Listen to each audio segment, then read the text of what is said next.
News 18 Lokmat. Jalna lathi charge प्रकरणी उबाठा शिवसेनेच्या शिष्टमंडळाने आदित्य ठाकरेंच्या नेतृत्वात बुधवारी दुपारी राज्यपालांची भेट घेतली आहे। लाठीचार्ज प्रकरणी मुख्यमंत्री आणि उपमुख्यमंत्र्यांच्या राजीनाम्याचीही राज्यपालांना दिलेल्या निवेदनामध्ये मागणी करण्यात आलेली आहे।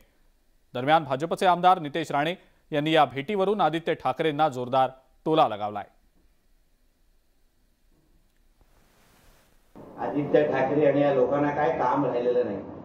वरळी मतदारसंघामध्ये फिरकत पण नाही आणि राज्यामध्ये जे काही चांगलं काम आमच्या महायुती सरकारचं चाललंय त्याच्यामुळे ह्याला पण मिरच्या लागलेल्या आहे। म्हणून जाऊन दे, राज्यपालाकडे जाऊन दे, चहा पिऊन दे आणि त्यांना परत पाठवून दे। बाकी त्यांचं काय काम आता उरलेलं नाही की आज आम्ही शिष्टमंडळ घेऊन राज्यपाल महोदयांना भेटलो, त्यांच्याकडून पुढे कारवाई होईल ही अपेक्षा आहे।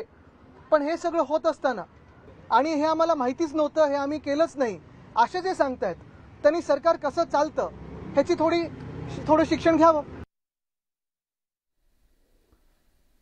मुंबई महानगरपालिकेच्या कारभाराविषयी गेल्या काही दिवसांपासून सातत्याने ओरड सुरू आहे। महानगरपालिकेमध्ये सत्ताधाऱ्यांकडून मोठ्या प्रमाणावर गैरप्रकार सुरू असल्याच्या तक्रारी केल्या जात होत्या।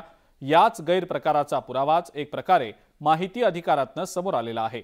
यावर्षी आमदारांना महानगरपालिकेने नगरसेवकांचा विकास निधी देण्याचं धोरण निश्चित केल्याचं उघड झालंय, ज्यातून 1-2 कोटी नव्हे तर एका आमदाराला 10 ते 25 कोटींच्या दरम्यान निधी दिला गेल्याचं समोर आलेलं आहे। विशेष म्हणजे हे सगळे आमदार सत्ताधारी भाजप शिवसेनेचे असल्याचं उघड झालेलं आहे।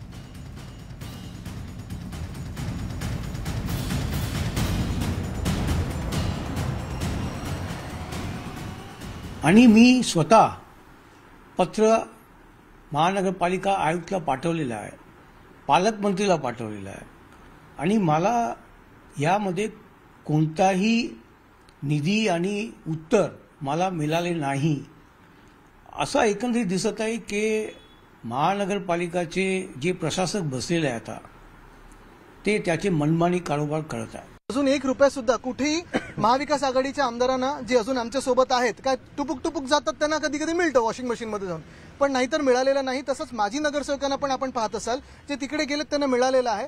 पण ह्या विषयावर आम्ही सविस्तर प्रमाणे नीट नंतर बोलू, त्याच्यावर नीट वेगळी प्रेस कॉन्फरन्स घेऊ। शासनाने केलेला नाही, शासन त्या ठिकाणी रितसरपणे त्या ठिकाणी त्या हेडखाली डिपार्टमेंटल निधी देत असतं। जे आमदार, जे लोकप्रतिनिधी किंवा जे नागरिक ज्या मागण्या मांडतात, प्रस्ताव देतात त्या अनुषंगिक शक्य तसा निधी दिला जातो। पक्षीय निधीचं वाटप होत नाही, केलं जात नाही। पंतप्रधान नरेंद्र मोदींनी